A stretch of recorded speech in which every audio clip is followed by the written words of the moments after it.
And welcome to this episode of Gray Matter with Michael Krasny.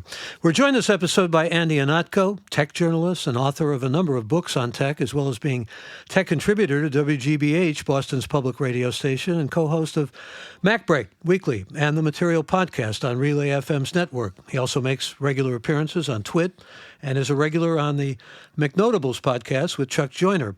Formerly a tech journalist for the Chicago Sun-Times and a columnist for a number of magazines and commercial websites, he joins us to talk about all things tech and answer any questions you may have, something he does with deftness and an impressive bank of knowledge, I might add. And we're going to talk with him about a number of matters on my mind as well. But please don't hesitate to get your questions into us. Some are already coming in, whatever's on your mind, including the things you rely on every day, products, services, software, whatever. And I'm going to endeavor to weave in as many of your questions as possible. And welcome, Andy Ihnatko. Thanks. Good to have you with us. Well, I said let's talk about AI first. We're learning that people aren't out there as into chatbots as many expected. According to Washington Post, GPT is down 10%.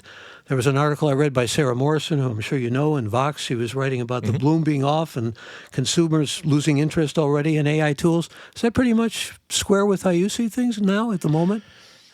I would say so, because for now, this is all so very new. The explosion of ChatGPT was less than a year ago, actually, in terms of people knowing what it was. About a year. It's been about a year ago. The basic technology has been a thing for about 2 years, 3 years, and of course, researchers have been working on it for much longer. These large language models and these generative AI models that are generating all that really cool artwork.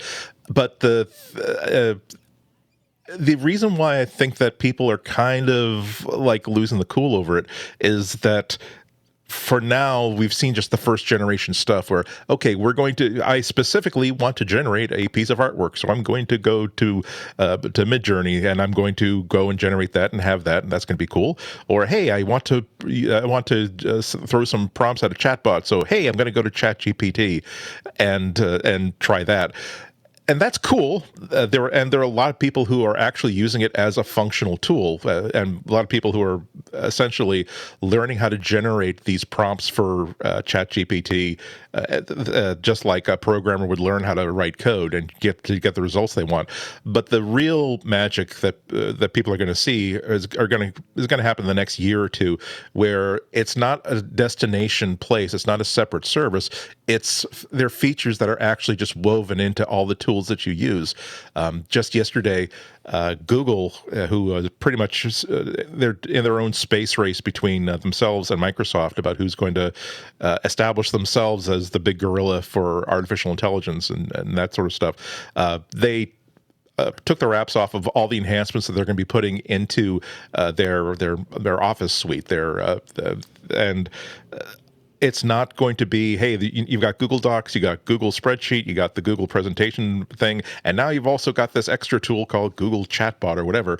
No, it's you're going to be writing an email, and then you're going to say, and you've been in this email thread about this project that you're working on in the office with your coworkers for the past 3 or 4 months. And you need to say, well, there are these 3 things that haven't been done yet, and we need to figure out a schedule on how to do that. And normally, if you're slightly socially awkward, surprise, surprise, as a tech guy, I am slightly socially awkward. Maybe you don't know how to do that concisely and effectively, but you will be right in Gmail or right in your email client, and you can just basically say, hey, can you help me out with this email? I need to tell Roger and Steve and Lucy that we need to get a schedule together for getting the new facility up and running, and it will take a look at everything that's in the message thread. It will know from context what you've been talking about, and give you at least a first draft of that email. And then if you then it won't set it for you, of course. The idea is to make it into a collaborative tool, just like I might select some text and say, please make this boldface or make the fonts bigger. You can say, please take these 4 paragraphs that I just wrote, make it sound more professional, and try to get it down to 1 paragraph because I want to make sure people read this. And then boom, it gets generated for you. And that's going to be when people they won't define themselves as people who do artificial intelligence. They're going to be people who simply use the basic tools that everybody in this office and pretty much everybody in every office uses. Just like there was a time when you actually had to put on you'd be proud to put on a resume, and I know Microsoft Office.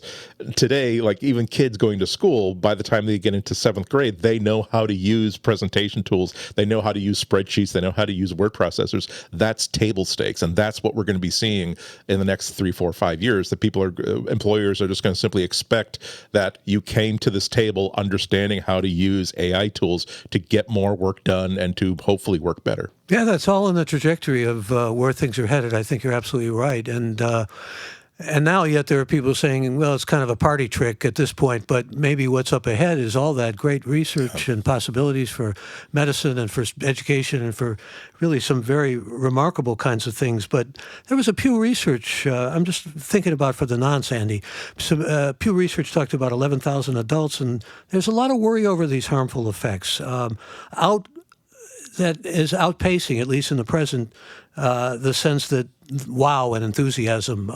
And these things are hard to measure and hard to quantify, but the biggest concern remains privacy. We don't have any privacy protection law at this point. I want to talk to you, of course, about the big meeting coming up September 13th with Schumer and a lot of big shots from the world of technology. But at this point, in fact, let me go to a question here from Jerry, which is right on point here. Jerry's up in your state in Winchester, Massachusetts. He says, what legal means could you use to regulate AI? I was around for the encryption legislation wars when it was you can't regulate speech, coded speech, and people were putting encryption algos on T-shirts. AI is code. Curious about how this could be done. This is what makes this so exciting to me, that a lot of these are based on questions that society has never needed to really ask before. Like most of the laws that we're dealing with right now, when you talk to legal historians, they will tell you, oh well, that goes back to the Magna Carta. That's a crisp 1,000 years old. Or in our own country, this is why it comes back to the Constitution, written like 2,500 years ago. And of course, and it's for now, it's been sturdy enough that we could interpret the intent, well, what's the purpose of this amendment? What was it supposed to serve? And extend that so that if a state legislature decides that, look, we want to make sure that everybody who uses a porn site is an actual legal adult, so they're going to have to provide their ID. We go back to the First Amendment that was just shot down a couple of days ago, saying, "Well, no, because this is a First Amendment issue, so no, you can't have this law go forward." But there are some kinds of technologies that completely crush all of that. Now, privacy is a sort of a different issue. That's something that we can absolutely do. We can simply say that all the personal information that I generate as a citizen of the internet belongs to me. It is my property. I can license it out to Facebook or to Google or to any of the 1,000 different marketing organizations that are collecting information, but you can't just simply harvest it and then monetize it without my knowledge, without my permission, without my sign-on. That, I think, is very, very rational and very, very reasonable. And we're having long, long conversations with DC and state legislatures to try to figure out ways around this. The EU has some laws in place. The GDPR is famously, they passed a few years ago after a long, long period of debate and discussion. And it's kind of been demonstrated that as strong as their privacy laws are, that was just a first draft, because you take a look at what enforcement of these rules are. This is why when you visit most websites, you will see a little pop-up banner at the bottom saying, "Oh, by the way, here's our cookie policy. You have the power and the ability to select which cookies that we're going to use for tracking and marketing, and which you can turn on and turn off." By the way, don't just blow past that because at this point, compliance with this law is such that it's easier for companies to give you a standard interface, and it's a one and done solution for these website operators. And if you do this and get in the habit of it, you will probably see an upturn in your privacy. But the thing is, we're seeing how well that covers a whole bunch of the privacy issue, but not the entirety of it. But at least they have this law in the United States. We don't have barely anything. If you're a child, you're protected by the COPA law that basically says that if you're underage, if you're under a certain age, I think under 13, no, you can't be tracked. No, you can't be sent targeted ads. There are certain states like California that is trying to do their own model laws that will apply that state by state. The industries that harvest this information, however, are trying to. It's easier when it comes to privacy laws. They would much rather they're going to want to work the ref, but they much rather work the ref at the federal level and work only one referee than have to work 50 referees. And so this is the problem that we're having, getting all this sort of stuff, all these ducks in a row. Now with AI, this is where we get back to. Our existing laws have never foreseen this. How do we deal with this? The New York Times and other creators are essentially having negotiations with Google and OpenAI, the company that does ChatGPT, saying that, look, you trained your artificial intelligence models by scraping all of this data. You have decades worth of content from the New York Times that have trained your language model on how language works. You owe us a cut of that money. And as much as I think that's very, very appropriate, the question is, well, what is it about the nature of a New York Times article? What is it about the nature of a book by P.G. Wodehouse that belongs to you? That isn't just simply, hey,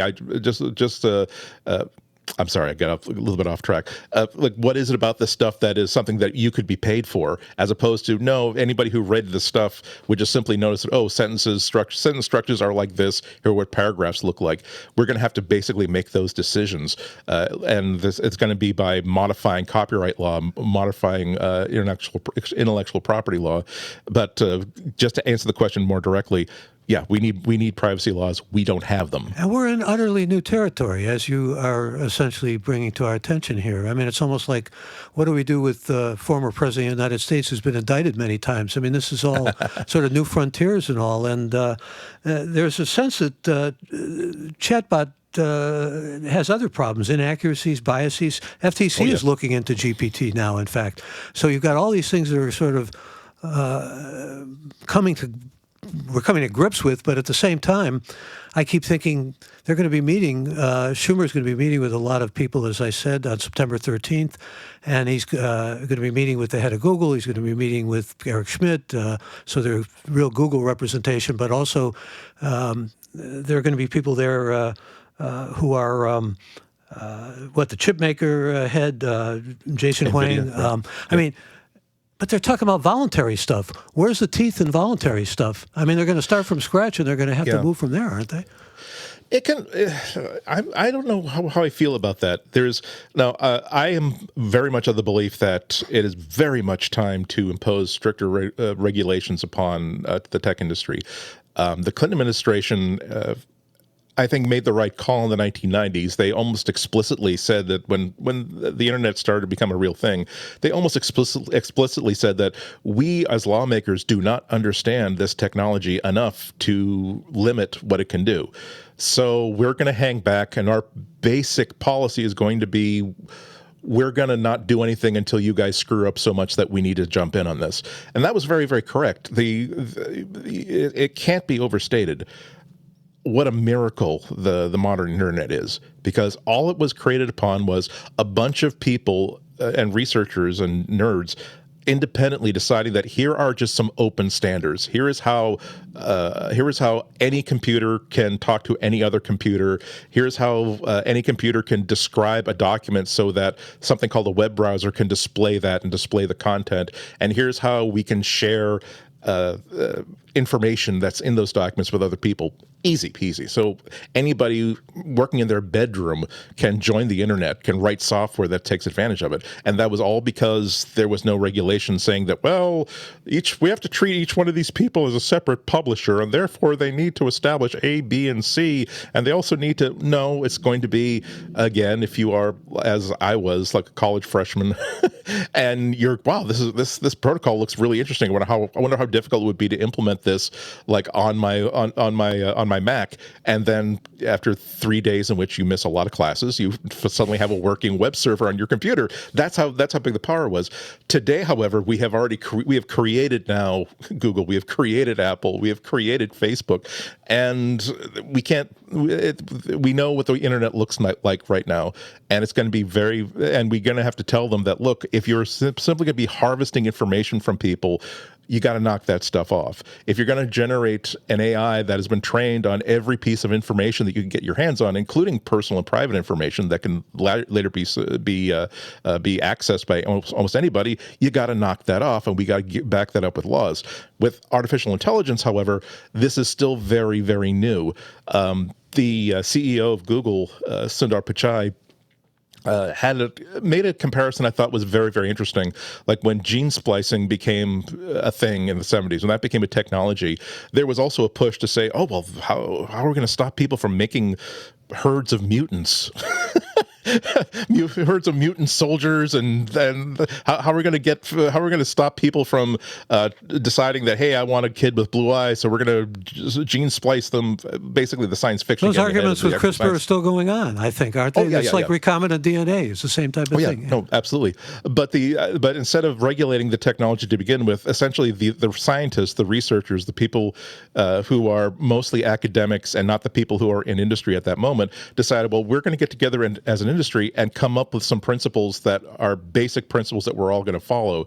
And once they started with that template, then that gave legislators a template to work off. So I think the first generation should at least be created with not necessarily as a we trust you to not screw up the planet with this AI technology sort of approach.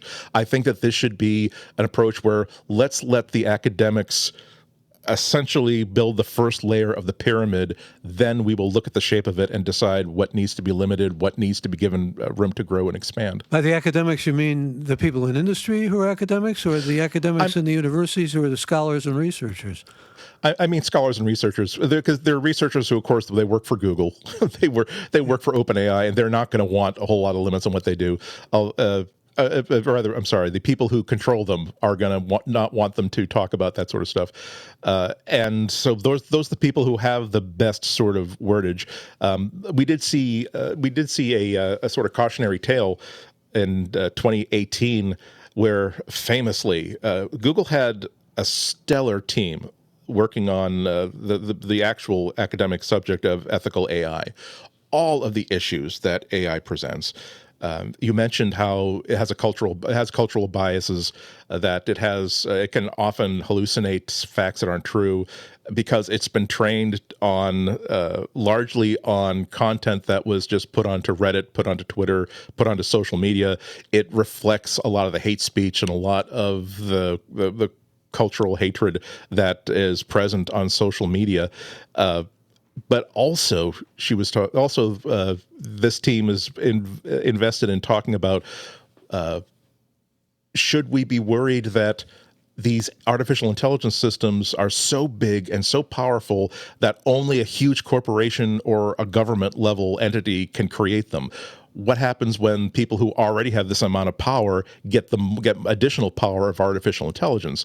There's the ethical issue of as usual, when you have a new industry that consumes an immense amount of energy, and artificial intelligence, it's not just an app that you're running on your phone or your laptop. Immense server farms that consume immense amount of power and therefore are generating an immense amount of impact on the environment potentially. Every time that an industry creates like this, you have an imbalance where everybody suffers the effects of impact on the climate. No matter where you are in the world, you will suffer whatever impact results. However, the benefits of artificial intelligence are not going to extend to everybody in the world. So what happens when you're saying that these people who are not, who don't have in countries that don't have the economic wherewithal to establish AI for the benefits that it can bestow, are we basically demanding that, oh, by the way, you're also going to have to deal with rising tides and shifting temperatures? However, those of us who have access to Google and Facebook and all those other stuff, we're going to be the ones who are generating emails really, really, really quickly. And so this is all the stuff that these two researchers, Dr. Tim McGebrew and Dr. Margaret Mitchell, had brought up in a paper that they wrote with the University of Washington.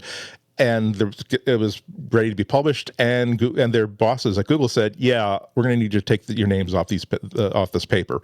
Like, why? And no, we're concerned about the academic rigor of this academic paper. Well, the problem was that they were basically not attacking, but they were doing their jobs. They were raising the issues created by the large language model that Google was then going to be talking about in their big keynote just 3 or 4 months later. And now soon after that, they were no longer working at Google. I think they both said that they were fired. Google says, "Oh, no, they said that they couldn't work for us anymore, and that was it." So yeah, you can't really trust researchers that are working for industry. Not because they aren't as invested in doing an ethical job, but because, again, they can be silenced, they can be shut up, and they can be influenced, and those are not things we need right now. Yeah, well said. And like I said, there's going to be a meeting on September 13th. There's going to be people from the creative community, civil rights, labor. They're all going to be presumably educating legislators on job risks and on other things like intellectual property and spread of disinformation. I'm just wondering, though, Andy, the day before, Apple is coming out with some major announcements, and September 12th, and the big event is set. You've been following this closer than anybody I know. In fact, I've got a question about Apple that I want to go to here, but what do you foresee there? I mean, in terms of what's going to be unveiled or what's going to be revealed to us? Well, every September, Apple has their big iPhone event. The entire industry has decided that they need to release a brand new phone every single year. It's it's as close to the car industry as you can get, where it doesn't necessarily matter that the new version of the Ford F-150 is not terribly different from last year's model, but there are people who are expecting you to come out with a 2023 model year version of it. So this is the 2023 model year version of the iPhone, and all the improvements they're going to be making this year are pretty much just incremental. You can always expect that, okay, the CPU is a little bit faster. Okay, the camera's a little bit better. They might do things that have to do with styling, which, again, another similarity with the car industry.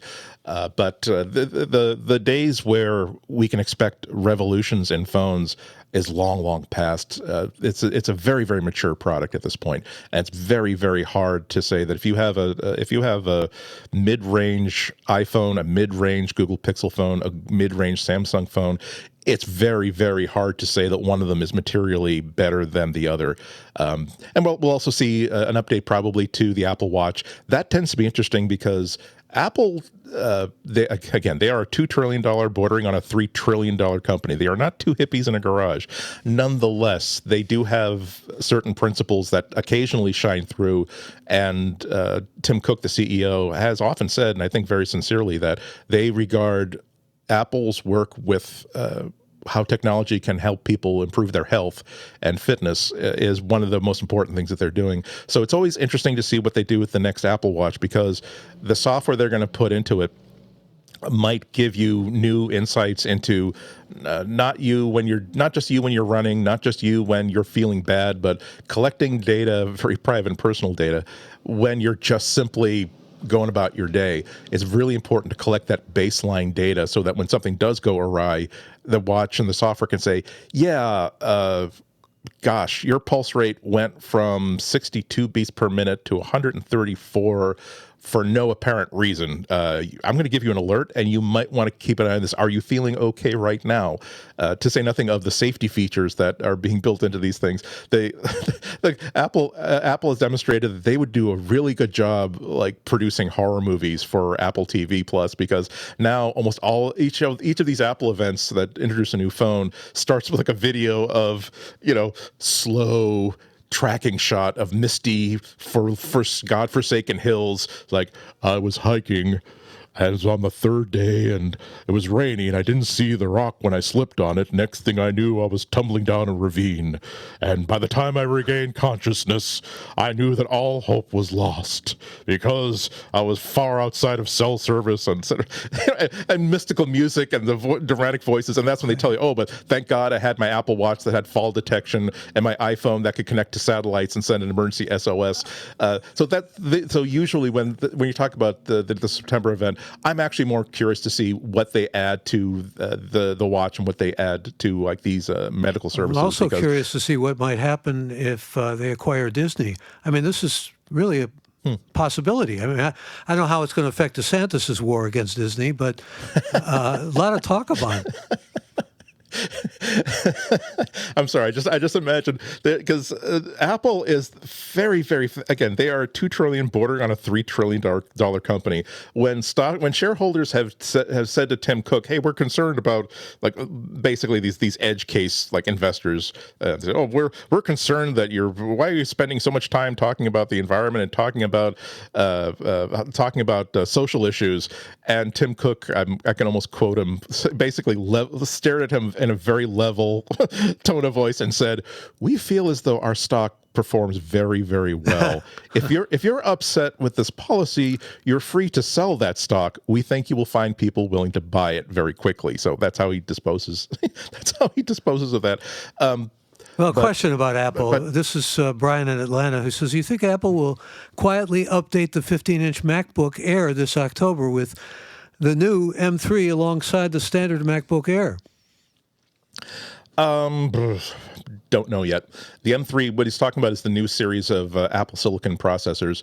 This is one of the biggest technological leaps that Apple has made in the history of the Macintosh, basically building their own CPUs to do specifically the job of being a Macintosh, not just buying CPUs from Intel and trying to make them make do.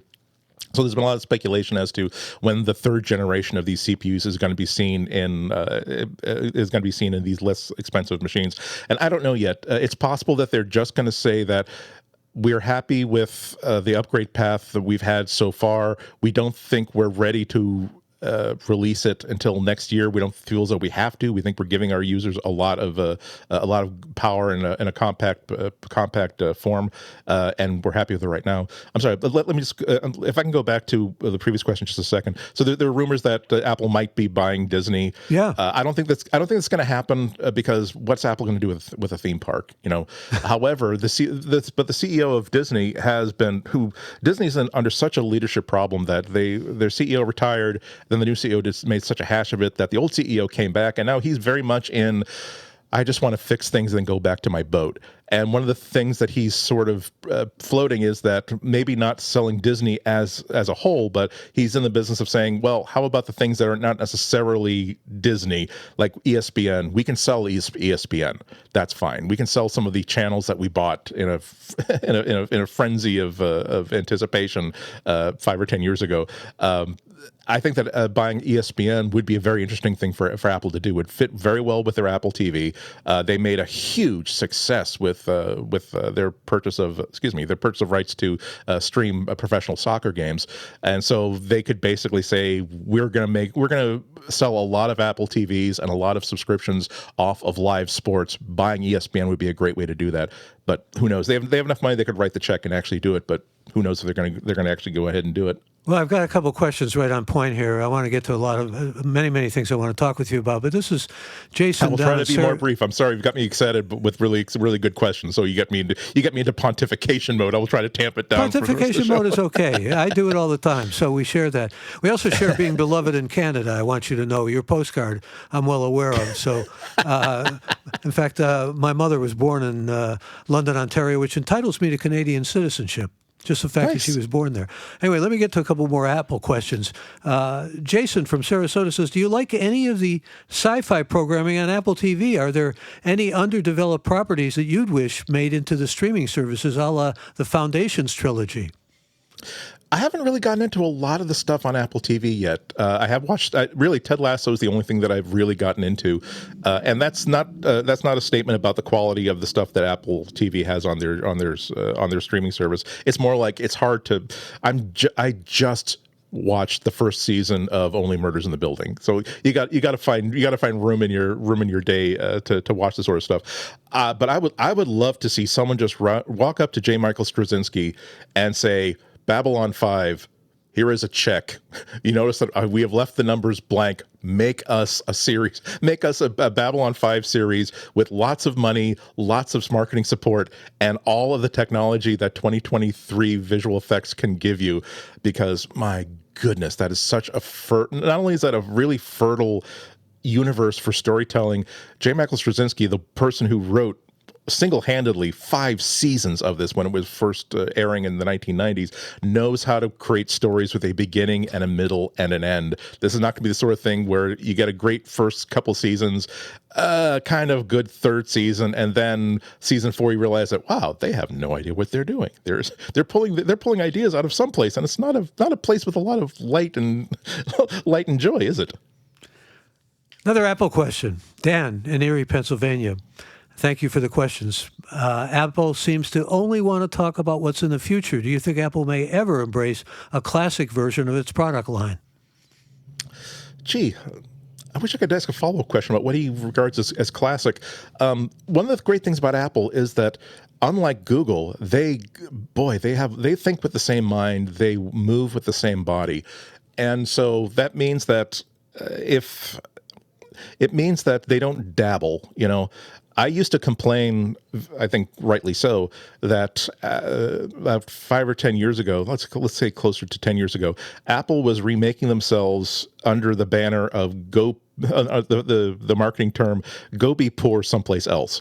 Like in a place where you could buy an equivalent Windows notebook for hundreds of dollars less than a MacBook, in a world where you could buy a desktop Windows machine twice as powerful as any Mac for half the price, and phones, everything. They were not interested in people who are on a budget, or even terribly interested in people in the mid-range.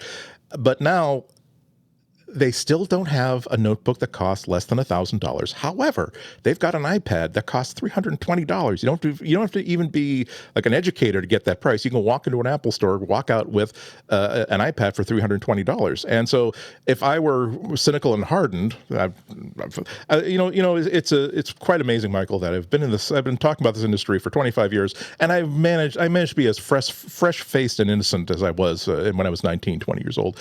I could say that, well, still, why are you making a $600 MacBook? I think they can very credibly say, well, we don't make a $600 MacBook, but we do make a $320 iPad. So that is kind of like when you go back to, I think your mutton chops help your innocence look, by the way. Exactly. It gives me that old timey. I'm just here manufacturing pickles, sir, for my little push cart in the Lower East Side. I'm a humble person. I'm clean but proud. But basically, the Macintosh and Apple's trajectory was started on, I think, the Macintosh, when they became a sophisticated company that could create something as good as that. And that was always a very personal computer with a handle on it you could carry anywhere. And I think that the iPad carries on that legacy very, very nicely. Lastly, when you talk about classic stuff, again, I'm reinterpreting the question for you, sir. So I hope that the person who asked this, you're finding the answer in what I'm saying. I don't think that Apple wants to do anything unless they can answer the question, what can we bring to this product? What can we bring to this category? So if you're talking about like very, very basic stuff, one of the reasons why they don't make a $600 Windows notebook is because there are $600 Windows notebook. They're awesome. They're wonderful. They're great values. They bring technology to the masses, which is something that technology doesn't always do, but it absolutely should. They're not going to create a product just to participate in that group. They're going to do it because they think that, hey, look, yeah, we can do a wearable wristwatch, just like a lot of other companies are doing, but what is the thing that we're going to do that makes it special? And they said, ooh, what if we hire, like, as on staff, just as powerful as the engineers who are designing this hardware, we're going to hire on medical experts who can guide the medical technology. We're going to hire away fitness experts from Nike who can guide what workouts should look like on this thing. That's the secret sauce we can add to it. That's why there might be a half a dozen different Android Wear watches, but there's only one Apple Watch, and that's, I think, what keeps them away from making devices that are just clutter.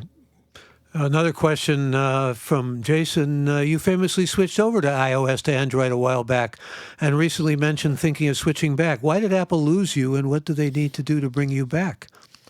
Well, this happened a long time ago, and it shows you why. I'm in a very, very privileged location because whenever you guys, people who are not tech journalists, are shopping for a new phone, you got to sort of at some point take the best guess you can, and now you're stuck for 2 years. I get to test out pretty much everything for at least a month. I get to borrow them for the stuff for about a month or two, and then before I send it back. And oftentimes, oftentimes it's a occupational hazard because my loan period is over. The hardware needs to go back to the manufacturer. I'm like, but I don't want to send this back. I really like this camera. And Samsung had and this was years ago, what I thought was the first Android phone that had cracked it. Where they had realized where Android phones were largely going wrong, particularly compared to the iPhone. And the Samsung Galaxy S3 was the one that said, okay, first of all, phones don't have to be ugly. We're going to make it look really, really nice. Secondly, we're not going to have all this pre-installed software like a Blockbuster video app, a mapping app that competes with Google Maps that you can't uninstall. We're not going to put all this basically step by step by step. They first took away everything I didn't like about Android. And all that was left after that were all of the advantages of Android over, at that point, the iPhone. Apple has a lot of different kinds of dogma. I think we've talked about 2 or 3 of them so far. One of them is that they like to have control over the device. They feel as though there are people who like to take vacations where they just jump in the car and go. And it's possible for them to have a really bad time, but they have complete power by jumping in the car and go. There are, however, other people who want to spend their week at Disney World, where a very famous quote that I came across that I absolutely love from an Imagineer who was old enough that he was actually working under Walt Disney at the creation of the parks. He said to an interviewer that Walt Disney wanted to make sure that you had a great time when you came to a Disney park. He felt this. He wanted you so strongly to have a good time that he wanted to make it impossible for you to have a bad time, even if you tried to have a bad time. And that's what Apple tends to do. Great, but that means that if Apple decides that you don't want to, we don't want to let you customize the keyboard to make it faster and easier to type. No, we don't want you to be able to. If you, I know that our app launcher, the app that when you wake up the phone, the little grid of app icons. No, I mean we don't really want to put a lot of effort into that. But no, we won't let you swap it out for something else. All the things the thing is that everything I didn't like initially about that Samsung Galaxy S3 when it came into my desk to review, I was able to change to make it into a phone that was worked exactly the way that I wanted it to. And it had a lot of features that the iPhone didn't have at that time that I kind of valued. Whereas the iPhone was believe me, I was I was there on the very first day with the very first iPhone. Actually, so much so that I was one of the very few people who, when Steve Jobs demonstrated it months before it was released, I got 45 minutes with a working iPhone backstage. And so I am an iPhone user before almost anybody was an iPhone user.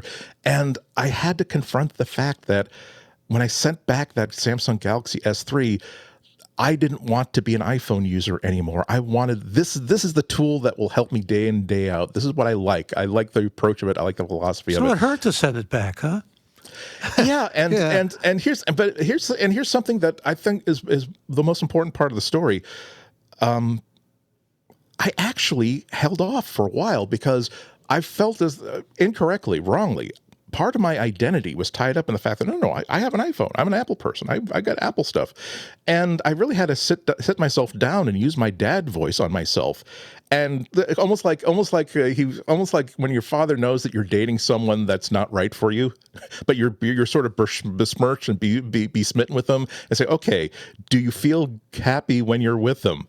Well, not really. Okay, well, are there problems that aren't working out? Oh, a lot of them. Okay, well, can you work it out with this phone? No, the phone refuses to change. And you feel very happy with this other phone. Yes? Okay, so why are you clinging on to this thing? And so, yeah, I really had to realize that you should have no part of your identity tied in with any product or any logos. Certainly not Apple, certainly not Google, certainly not everybody. Every single time I replace my phone, and I'm sorry, I've been using Android ever since. I've never seen the need to switch. However, every single time I switch to a new phone, which happens every 2, 3, or 4 years, usually when the thing is kind of worn out, I always have to make that choice. I always have to decide: am I going to switch? I've got I'm a freelance journalist in a rapidly collapsing market. I can't just simply splash out $1,000 for a phone because I had a whim that I thought that was going to be okay. When I spend $1,000 for a new phone, that's going to I have to make sure that that's the right purchase. So yes, of course, 2 or 3 years ago, when it was time for me to upgrade, I definitely looked at the iPhone and I tried it for a good month. And like I said before, these phones are so similar to each other at this point, it becomes a point of style. And Apple hadn't done anything with the iPhone yet to compel me to switch back to the iPhone from Android. Well, you're lucky you had your dad's voice in there. It's like the Super Yes. Ego or Jiminy Cricket or Conscience along those lines. Plus, when you gave that quote about Disney, I couldn't help thinking about all those people who were turned away from the parks because their hair was too long back in the day, or they came Yes. barefooted or anything. Sorry, just a quick association. And you're speaking of absolutely quick associations, one final question about Apple, because we got lots of questions for you from listeners. Do you know we got a lot of our listeners are down under, and there's this app store. Apple is defending its app store, and they're going to the Aussie government. Could you kind of clarify and sketch that out for us a little bit? Do you know what's going on down there? Yeah, every single big tech company is facing attack from legislatures all across the world, and Apple's most vulnerable, and basically about antitrust. How they're trillion-dollar companies. Again, like I'm saying, it's a very appropriate to now revise the idea of hands-off regulatory policy. Now we have to make sure, hey, are you abusing your position as an industry titan? And so one of the really Apple's biggest vulnerabilities right now is the way that they run the App Store on the iPhone, because it's the only place you can install apps on the iPhone. Customers have no choice. You only have to go through the App Store, where all but the least successful apps pay usually about 30% of all monies paid back to go directly to Apple. Where there are all kinds of really burdensome and stupid regulations that the developers have to follow, such as I buy my comic books digitally through Amazon. However, I can't buy my comics through the app through the Amazon app that I read the comics with. Just like you can't buy Kindle books through the app, and that's because Apple says that, well, we need to get 30% off of all of your book sales too. It's like, why? You did nothing to help us sell this. We're bringing it to you. No, you still have to on and on and on and on. So Australia has not put the ban hammer on Apple yet, but they basically the government had a finding that says, yeah, I think that your app store is antitrust. And basically, an Apple VP came in via Skype or whatever to testify in front of their legislators and defend how they run the App Store.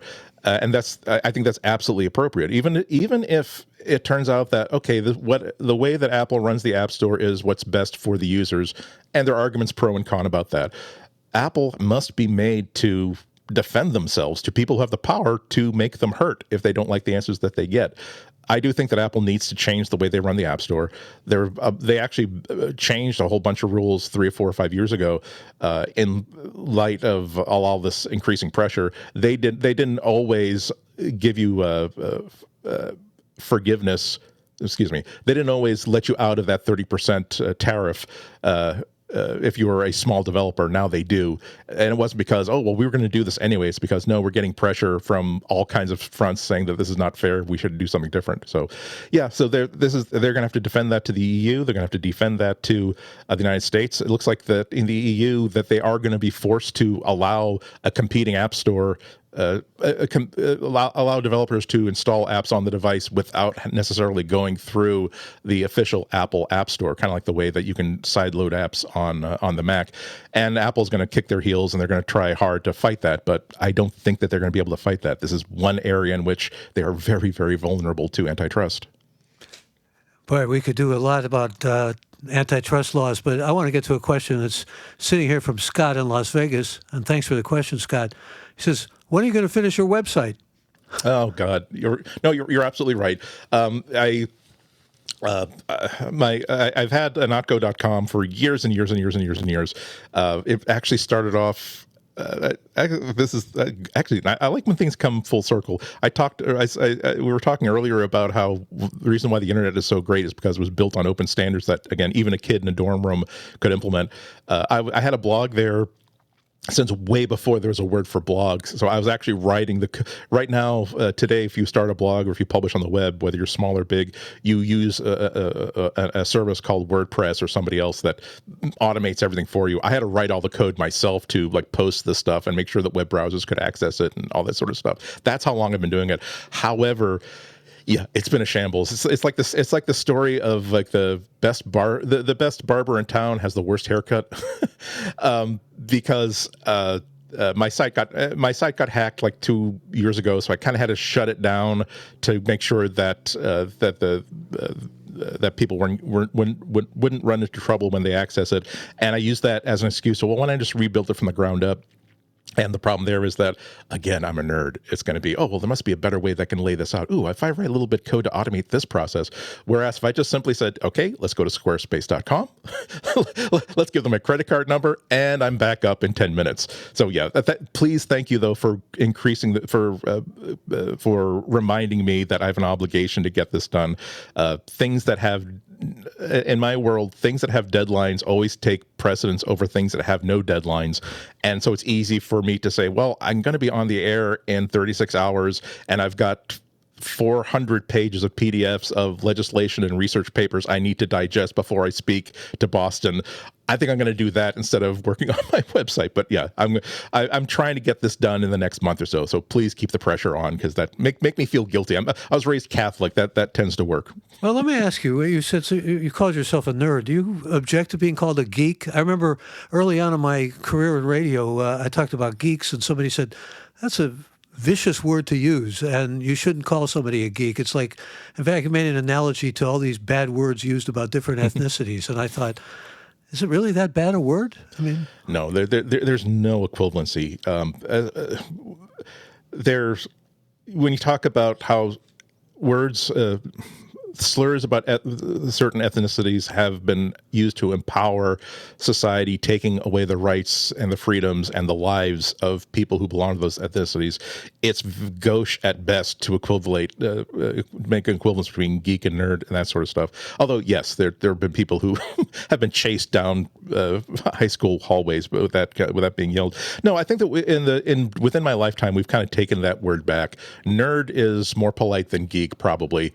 But it's gone from, hey, you're a social outcast that nobody wants to be with and you're not popular in your social group, to somebody who has a really deep and nourishing interest in something that, like I said, nourishes them and benefits them. can I call you what you are?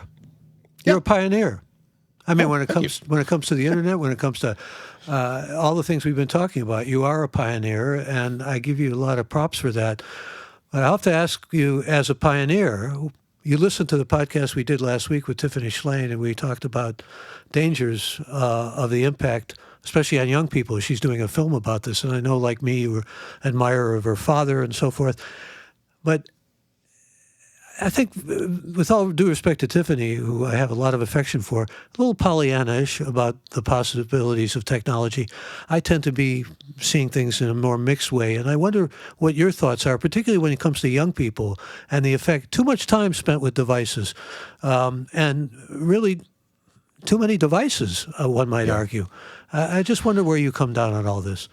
Yeah, you know what? If I don't have kids, if I did, they would be no screens until they were 12 or 13, unless they were using it as just a passive, like here, watch a movie, or here, read a book sort of thing. Because I don't think that the technology is evil, but I do think that, boy, it has its dark sides, and it has its bad actors and all that. Yeah, I mean, and I have two concerns about it. The first concern is that kids' brains are still wiring themselves up. into their 20s, but definitely in their teens. I'm not talking about, oh, well, they're learning stuff that they're going to have to unlearn later, and they're going to have to, like, no. I'm saying that the computer that they're going to be relying on for the last 60 years of their lives is still being constructed inside their skull. The wiring that cannot be overwritten, that has to be accommodated for the rest of their lives, is being created based on the experiences that they're having. And it's really, really important that technology, and particularly access to social media, isn't going to disrupt that process. I am so lucky to have been born Generation X, because I was born late enough that I grew up with technology. You know, I had access to computers through schools and later through my house. Since I was in 5th or 6th grade, I had no fear of technology. I was able to embrace all the stuff as it comes along. However, I was also born way back enough in the past that I didn't have to grow up with social media. I didn't have to grow up with the internet. I didn't have to grow up with a device in my pocket that has a camera and the ability to share what I've just seen and my immediate thought with the entire world. And I have so much sympathy for kids growing up under that environment. I would like to keep kids away from that until, again, they're 12 or 13 and they can have those conversations about, here's what it means when, yes, I know that, wow, wasn't it embarrassing that your friend in the cafeteria spilled something all over his shirt? Here's what happens when you take that funny picture and you share it with people. It means that this goes from a moment of embarrassment to a lifetime of embarrassment. Do you want that to happen? And then we get into the I don't know why I shy away from the word abuse, but the monetization of Facebook and social media apps, and again, all of these different marketing companies that are tracking everybody and collecting as much information as possible, kind of amounts to surveillance and abuse. And there was a very, very famous whistleblower at Facebook that had a crisis of conscience, and she leaked an immense trove of internal documents from Facebook because they were concerned about, well, what impact is Facebook having upon kids? A lot of that had to do with Instagram too, though, when Facebook took over Instagram, and young people, Exactly. young girls especially, the kind of models they were given of bodies and all that rest of that. Yeah, And then and their own research told them, look, our product is harming kids, particularly little girls, with body self-image, ideation of suicide, self-harm, all this kind of stuff. And Facebook said, oh, we were hoping not for that result. Okay, let's shelve this. And she said, no, we have to do something about this. So it's this cavalier attitude that really has to be addressed. This is why I don't think you should isolate kids from technology, because the flip side of that is that one of the most important things when you are a teenager is to get that information that your world is so much bigger than where you are right now and this moment in 2023 when you're 12 or 13 years old and you're in a community and maybe even a family of people that don't like who you are, treat you with suspicion and scorn and ridicule.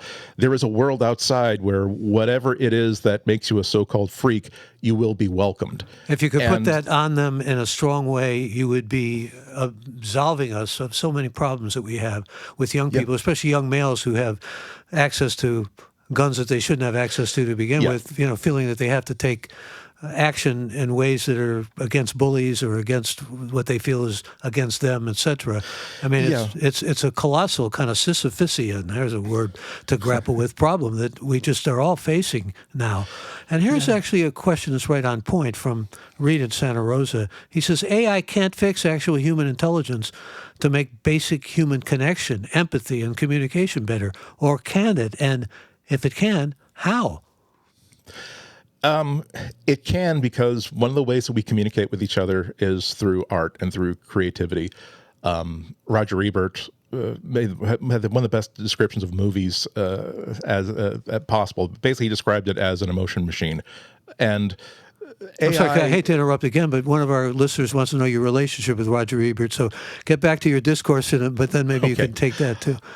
I'll try to make it quick. And one of the great things about artificial intelligence is that, yes, it's hard to think about people like me who write for a living having part of our work taken away from us, because now what used to be quote unquote skilled labor is now something that anybody can do. But the thing is, there are a lot of people who have these images in their head but they don't have the 10 years of training, and here's how to operate a paintbrush, here's how colors work. But if they can simply describe what's in their head to a generative AI and keep working, collaborating with it, saying, no, I want that tree to be a little bit bigger, and I want this character on the side of the screen, they should be a little pensive but not necessarily sad. And that's a way that we can basically share our emotions and share our observations with other people, and that's how AI can absolutely help there. But again, the principle is always going to be working, collaborating with AI, not have AI do our creativity for us, because our creativity is our soul. We can't automate our soul. Now, in terms of Roger, well, I'll read the question, and I hope we get to some consumer tips from you, time permitting. But this is, he wants to know your relationship with Roger Ebert. What do you think he would think of the current state of movies and streaming these days? Oh, he'd be all over it. He would love it. My relationship, he was one of my best friends for really for decades. And the story of how I met him tells you nearly everything you need to know about Roger Ebert. He was one of the best humans I ever met. And I mean that almost as a product. I'm talking about, like, this is the ideal of what it is to be a human. He was fascinated by people. He was fascinated by society and culture, and he was one of the most empathetic people that I have ever met. He's also a great storyteller. I had the privilege of interviewing him a couple of times, and always loved talking to him because he could spin out a great tale. Absolutely. And so he joined CompuServe around the same time that I joined CompuServe, like when the pre-internet commercial like message service. And he wasn't just, hi, I'm the great Roger Ebert. I've deigned to have my own forum here on CompuServe as part of a co-marketing thing with CompuServe. CompuServe licensed like his movie reviews for like their service. And so once a month I will be here to answer selected questions. No, he was in the forums. He was like having conversations with everybody because he really wanted to know what other people thought and share his feelings with them. And this grew from as a parasocial relationship to an actual social relationship to a real friendship. And I can't overstress, he would have hated me to call him a mentor because he never wanted, it wasn't, oh, I'm the great writer. No, it's like, hey, you're a writer, I'm a writer, let's talk about writing. But even to this day, he died 10 years ago in April. And so many of the decisions that I make as a writer and as a professional go down to, what would Roger do? Would Roger be okay with this? So you got your dad's voice and Roger's voice in your head still. Yeah. That's very good. Seriously. Dad is the voice that I call to when about my childhood and being a human and learning what it is to go from 0 days old to being 50-something years old. Roger is sort of my writing daddy, so to speak. Please don't use that as a show title. But no, he would love this. He embraced one of the things that he managed to do that I could never do, even as a nerd. He created when he did not want to have RogerEbert.com just be, and here's a mirror of my Chicago Sun-Times reviews and essays. No, he wanted to create, here's a place where people who are interested in the stuff that I'm interested in and people who are interested in arguing with me about stuff can come. And the message boards, the reply chains were civil and thoughtful and thought-provoking, even when people disagreed. And it was because of his steadying hand and his influence. He didn't have to say, everybody be nice to each other. Everyone remember that that person at the other end of the keyboard is a human being. He basically created this aura that everybody wanted to live up to. And so he very, very famously, when gaming started to stop being about chasing space bugs and shooting at them and started to become about storytelling, he very famously wrote an essay about, I don't think that video games are an art, and here's why, that opened up an amazing debate about video games as a storytelling medium. Today, I think he would be going ape with happiness about how he would say, I have just played, he would have sought out and played a game like Red Dead Redemption or The Last of Us and been delighted to find out that, wow, I thought that this couldn't be a storytelling medium. I was totally involved in these characters. I was invested in their outcomes. the ability of an independent creator with a couple of his friends to use a system like Unity to create entire 3D worlds and animate within them without having to find $100 million in investment from big corporations, that would have thrilled him. I miss him every day, and that's his reaction to gaming is part of the reason why I miss him every day. Well, I also want to put in a word for his attitude toward civil rights and toward Yes. African Americans and supporting African American filmmakers. And I mean, I had an African American wife. He was very involved in, really working for that community in a direct way. And you're talking about knowing him from the Sun-Times. Tim in San Lorenzo says, when the Sun-Times gig ended, we were all anxious about how you would pivot in your career. Can you give us some insight into that season? We could do a whole couple of days on this, I suspect. Yeah, but I know. I'll try to be brief. And this is, oh goodness, the way that I have to cut so much of this story out. I was feeling, actually, we go back to Roger Ebert, that I was feeling burned out on writing about technology for a bunch of reasons. And one of them was that all these companies, again, Apple, Microsoft, Google, everybody, they really try to work the ref in ways that they didn't used to before. Like in terms of, you are here, thank you for taking this meeting and this briefing. We are going to we're going to show you our slide deck. If you ask meaningful questions, we're going to try to parry them off because you are here to deliver our message to your readers, whom we value. And it didn't used to be like that. And I actually, over on my desk there, I still have a stack of like 20 different like mini posters that I made of different messages to myself to keep on track and find what it is I still love about this, and is this still worth doing and still worth going for. My tenure at the Sun-Times ended, and it ended about 6 years ago, at a time where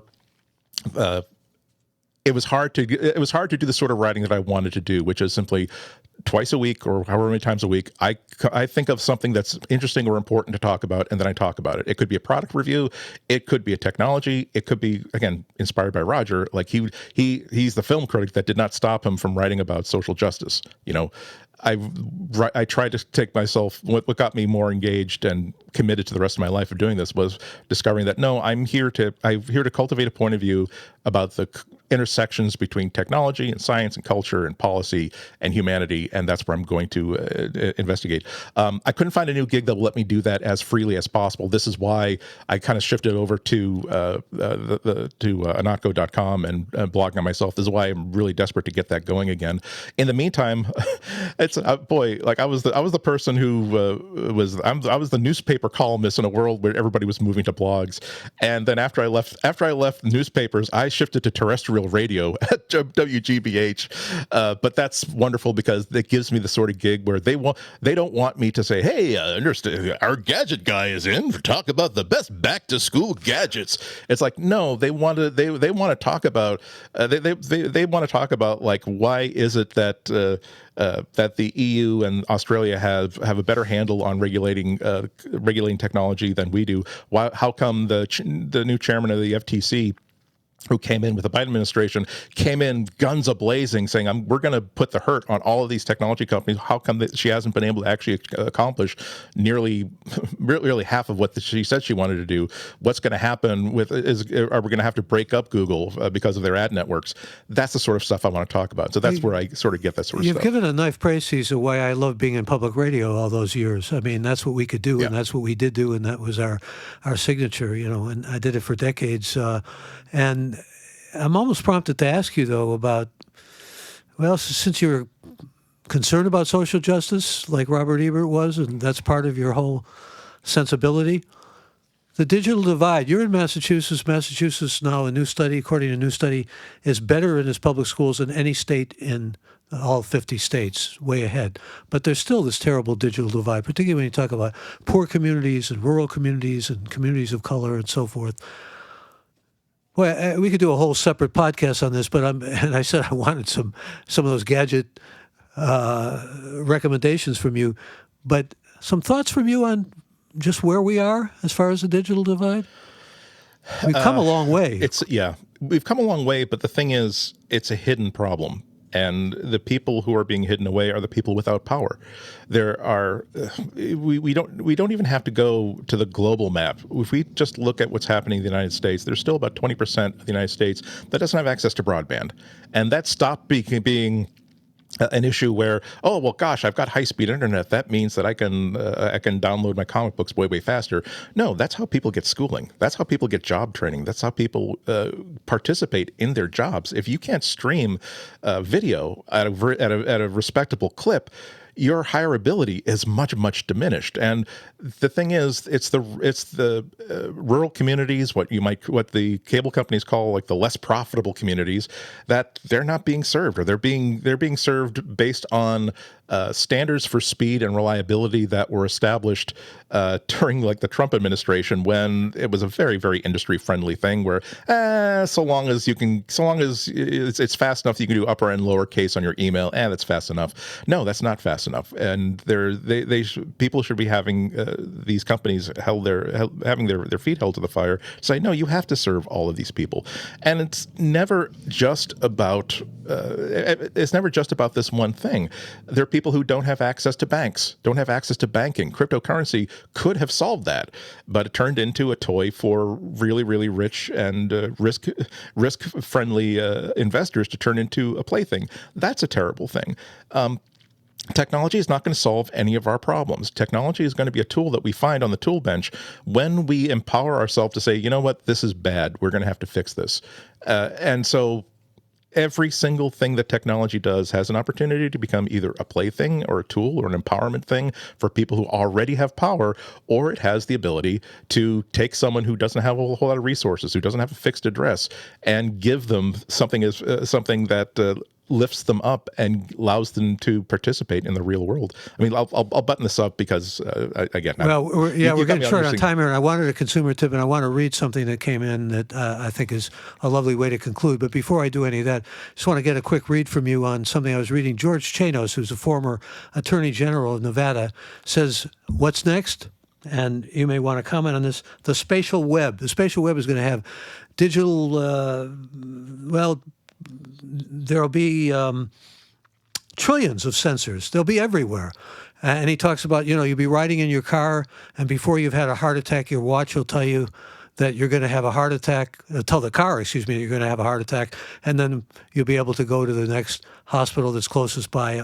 I thought, there's something in this. I mean, this is not necessarily just science fiction. This may be indeed the spatial web where we're headed. Yeah, it's a made-up term. I'm familiar with those comments. Well, Mapes wrote a whole book on it. Dan Mapes, I guess you're familiar with. Yeah. And I mean, that's lovely. However, we need control. We need individuals to have control over that kind of data. Every time this sort of system, this kind of vision for the future is posited, we talk about, hey, there's somebody who is clearly having a medical emergency. Not only can we target that person and find them out, but also we can direct the right emergency services to them very efficiently. That's great. However, then they build the thing, and now it's a surveillance tool so that law enforcement, so that intelligence agencies can have more information about people without necessarily having to get a warrant about it. It basically creates a power imbalance, and makes the powerless even more powerless. And then there's a question of, again, technology will not solve all problems. Hey, great! I'm glad that the Apple Watch will give you an alert saying, "Hey, there's something going on. I detected that you fell, and also that your heart is going haywire. If you tap this button, I'll call 911 for you and tell them your location. If you do nothing, I will do it for you automatically in 30 seconds. That's great. What happens when they get to the hospital? Are they going to get the medical care that they need, regardless of the color of their skin or their gender? Are they going to get the medical care they need, regardless of whether they have insurance or not? These are the things that we need to address that the technology is not going to solve for us. Boy, do we ever. And so well said. I'm with you. And I said to Andy before we even began, I said, any friend of Alex Lindsay's and Leo Laporte's is a friend of mine. And Peter from Las Vegas says, I appreciate the relationship with Alex and how you can be on opposite sides of thought in MacBreak and still be amazing friends. It's a lesson for many of us during these times where it seems that all is lost. Nicely put, Peter. Thank you for that. And Thanks. You may want to conclude with maybe just a few consumer tips, or maybe this final question from your territory from Boston, from Craig, who says, looking to the fall and winter, are there any conferences or events you actually can't wait to go to? So maybe I can merge those two, some consumer tips along with conferences, and then we'll conclude. I'll give you the only consumer tip that matters. Every time you're contemplating an upgrade of hardware or anything, ask yourself the question, is this purchase going to solve a problem for me or create an opportunity for me? If it doesn't do either one of them, don't. Hold off. That's what don't get invested in the new shiny. If it doesn't solve a problem or create an opportunity, it's no good. I mean, I'm not cheap. I'm frugal. I have my camera costs. I have a lens that costs like 3 times more than the camera itself, and the camera was not cheap. But the thing is, the camera is my spaceship that helps me guide through the world. I've had so much adventures and seen so many wonderful things simply by virtue of the fact that I have this really expensive camera around my neck. It definitely filled that role for me. That's great. But if I were to upgrade my camera just because, it's got this new sensor and it's got the new version of the image, no. It just will I want to walk an extra 5 miles around the city to look for pictures because I have this new version of it? No. Okay, good. I don't have to buy it. I'm sorry. What was the second question? About looking to the fall and winter, right. Conferences or events you can't wait to go to. MIT, the MIT community has an event every year that is, I wish I can remember I go to it. I try to go to it every year, so I don't have to remember what the name of the conference is. But yeah, it's a 2-day symposium, which is a lot. You put in a search engine, MIT conference that Andy goes to. You'll find it. Yes. No, just do a Google image search for really, really out there, nerdy looking guy somewhere on the MIT campus. Oh, there are 8 pictures of Andy. Conferences have become a smaller thing now because people have realized that, hey, we can disseminate this information through streaming through the help of wonderful, talented, and creative people like Alex.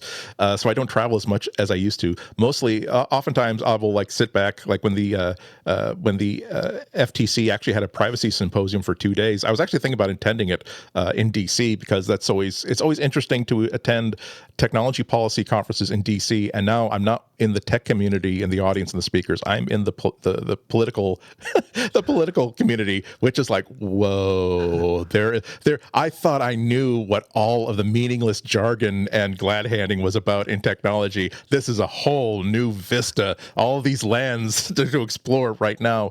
But mostly I'm going to conferences online, and oftentimes it's the best ones, the ones I never heard of until I saw someone in a message group talking about how he just came back from this place in Wisconsin, and they were just talking about the lack of security in microsatellites. Like, ooh, that's interesting. And there's conference videos, and everyone published a paper, and they are welcomed. They are very, very excited if you contact them and say, I don't understand. Are you saying that it's a problem, it's a nation state problem, or it's a personal security problem? And they're very happy to talk to you about it. So yeah, the connection between people is now more important than just being in an audience and listening to a slide deck. All I can say is keep writing, keep talking, and keep informing us and enlightening us. And let me give up my thanks as well to all of you who had the opportunity to hear this episode of Gray Matter with Michael Krasny live. It'll be available on both Apple and Spotify and at graymatter.show, where you can also sign up for membership. That is, of course, Gray with an E. And thanks to the Gray Matter with Michael Krasny team, Alex, Shannon, Colin, Chad, Kevin, and Jeff. And a thank you once again to this week's special guest, Andy Ihnatko. Thank you, Andy. Thanks for having me. I'm Michael Krasny. Bandwidth for Gray Matter is provided by CacheFly at CacheFly.com.